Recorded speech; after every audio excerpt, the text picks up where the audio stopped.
The book Romans, part 29. I'm Professor Hannes Reslinghuis of the First Assembly of Yafashua in South Africa, Victoria, Montana, also international. Should you require any of my books which I've written, I'm thinking about the book, What is Your God's Name? A must. It's a must. Yesterday, the last couple of minutes, I spoke about the revelation name of Yafashua and Yafa El Elohim, the Ruach HaKodesh, but exceptionally the word Yafashua, Jesus. If you want to know more, get this book. It's a A5 book, thick, 500 pages. Get it. There's research in that you will not find in any other books. My South African code is +27 for our WhatsApp number 0722 367 124. Just go to my website, https://yafah.vah.co.za. This is the first time that you are about to participate in our study. You're so very welcome. Please go to part 1, start from the beginning, because you've missed out on quite a bit of information. Very important to subscribe to the channel in order to receive the different notifications of all the studies that we are currently busy with. Please send this link to your friends and family, everybody that's dear to you. Also our TikTok messages, which is Monday to Fridays. Make sure you at least have a 1611 King James Bible or the restoration of the original Sacred Name Bible, the 1860 Rotterdam version, which I have a couple of copies available in South Africa. Should you be interested, you can contact me and I will give you the prices. Make sure you at least have a 1611 King James Bible, pen and notepad ready. Hallelujah. It's very important to know that we do not associate ourselves with the following churches, denominations, or organizations, any Messianic group, the Israel Vision groups, the Hebrew Roots Movement, the Sacred Name Movement, the Yah Movement, the Jehovah's Witnesses, Seventh-day Adventists, Protestant, Charismatic churches, Catholic churches, anybody. We are not a church or denomination. We are an end-time Bible study group, and that's all we've done. Word, word, word. Don't you get tired? It's life. Word, everlasting word, gives us everlasting life.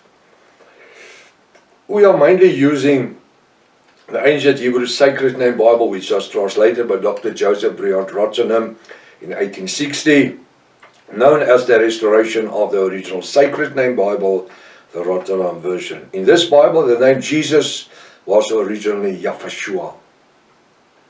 The name God was originally Elohim or Hashem. The name Lord was originally Yafa. The name Holy Spirit was originally the Ruach HaKodesh. Welcome to Breakfast with Prof. Hannes. I trust that this study today is going to be a blessing unto you.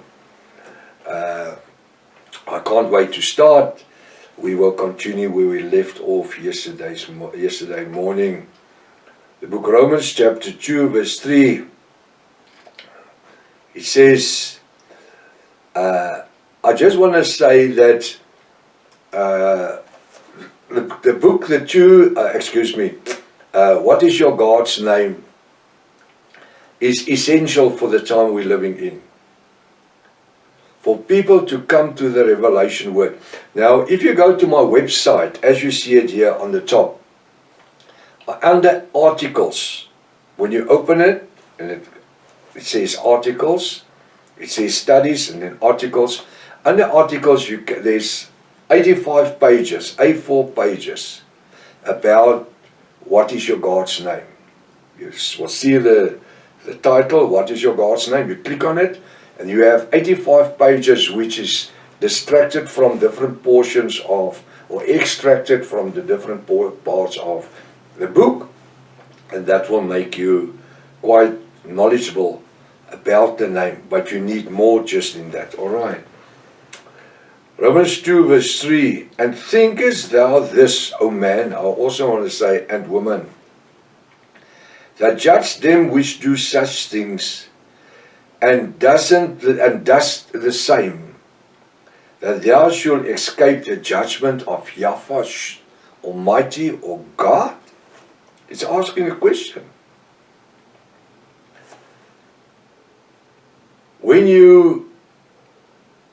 It's so easily to judge a homosexual or a lesbian. Why? Because they were addressed straight out. Excuse me. Straight out. This is what we read in Romans 1 verse 10 and further on. Now Apostle Paul is asking a question.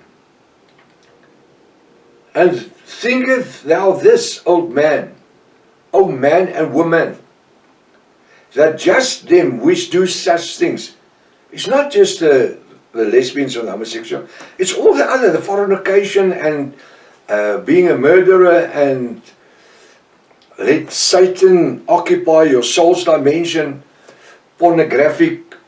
I'm just thinking about the modern things today, living in sin.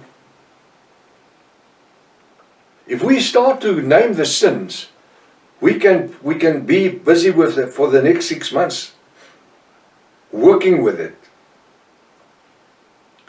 Where we need to function in the truth, in the revelation word of Yahweh our Elohim. Now it says, thinketh thou this, O man and woman, that judge them that does such things. And doesn't the same, that thou shalt escape the judgment of Yahweh Almighty, O God?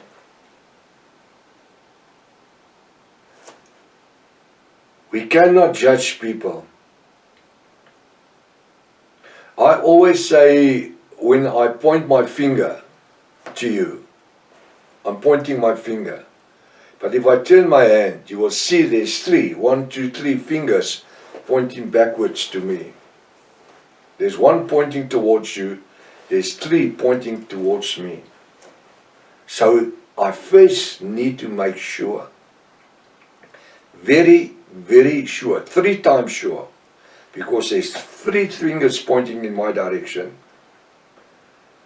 before I can point at your life. And this is what we must do. When we say that we are full-blooded Yahwist, our calling, our mission is to have people saved from a sinful life, out of a sinful world. Apostle Paul comes, he says, we're in the world, but we're not from the world. And we can't go and lock ourselves up in a convent with high walls. You can be in a convent and you can still physically abuse children, sexually and homosexually. I'm just saying something here. The walls doesn't save you. A convent walls doesn't save you. Instead, a lot of things is going on behind that walls. Yahweh doesn't want us in a convent. He wants us in the world, where we can be a testimony unto the other people. And when we are true testimonies, where we exhibit the fruits of the Ruach HaKodesh unto a lost world, unto a lost person. It's easy to talk about the world, but we need to focus on the individual persons. Reaching the person that lives in sin. Reaching that person that's drifted away. Make them understand that Yahweh Shua has died for them as well. We are not righteousness by ourselves. We are saved by grace. And that is the testimony we have to carry out to a sinner. We are not what we are from our own good deeds and wills. We are what we are through grace. And grace alone. Hallelujah. When I see a hobo or a drunkard on street, I see myself, that's me, without the grace of Yahweh. We are so privileged that we just don't have the Savior, Yahweh. But Father Yahweh, the Creator of heaven and earth, has provided for us the Ruach HaKodesh that lives in our soul's dimension, in order to lead and teach and guide us in all truth and righteousness, and convince us of sins and unrighteousness. Although we are saved, the Ruach still keeps us in the straight and narrow. The moment that we try to depart in another direction, immediately the Ruach will say, hey, don't be stupid. And that's the way the Ruach speaks to you. He doesn't come with the angel's voice. He comes and he addresses you in the manner to put brakes on, emergency brakes, get you to stop and to think. So when we have ourselves in the place where we judge others, and we have a lot of church people, denominational people, that judge other people because they're not the same as they are. You know, sometimes we need to put our hand in our own bosom and see how it comes out. When we pulls it out, what do we see?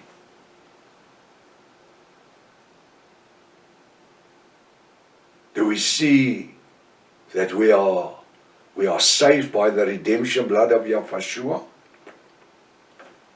Or is my hand sick? You see, we can bluff people, but we can't bluff the Ruach HaKodesh, the Holy Spirit. We are led and guided in and by and through the Ruach HaKodesh. 24/7. The Ruach HaKodesh is functional in our soul's dimension, watching over us. This is what the Ruach HaKodesh does. It washes over us. It's our caretaker. He's our peacekeeper. He's our guidance, leading us in the way that Father Yahweh wants us to be. And that is to lead us in all righteousness, in holiness. And this is what the scriptures say. Looking at other people, aren't you living in the same way as they do? Yes, but I came to repentance 20 years ago. So what about it? The Bible says we must be careful, especially those that were saved, that you don't think that you are still standing, although you fall, you stumble and fall a long time ago. You don't even know it, because you got so used to that way. And that's why the word of Yahweh our Elohim every day must be fresh unto us. That's why I preach this word. That's why I teach this word every morning in a breakfast manner. That's why I can talk about different things while I'm busy, because we are having breakfast. We are sharing the word. We can even have a cup of coffee and a toast and marmalade jam and sit and have a nice conversation. This is what it is. It's a breakfast. We are sharing. And you know, it's a time that we are quiet. Maybe before we start our day, where Yahweh Almighty is feeding us with the bread of life for this day. You know, the important part is we need to consume enough for today. This is what Israel did when they were moving from Egypt unto the promised land. There were manna. They could just take enough before the sunrise, because then it disappeared, to bake bread for that day. They need to have new bread every day. We need to be filled with the Ruach HaKodesh every day. Now it says in verse 4, O despised, thou that reached in his goodness. His must be a capital H, small h, and forbearance and long suffering, not knowing that the goodness of Yahweh leadeth thee to repentance. It what? The long suffering of Yahweh is knowing that the goodness of Yahweh leads us to repentance. And this is what every one of these messages, these breakfast occasions that we have every morning, what's the reason for it? What's the idea behind it? Is that we will be led in repentance. And if we have repented already and we've been immersed in the name of Yahushua, that the Ruach HaKodesh, what makes us aware of the treasure in the revelation word of Yahushua. Till tomorrow morning, if it's Father's will, let's be the best we can. Maranatha.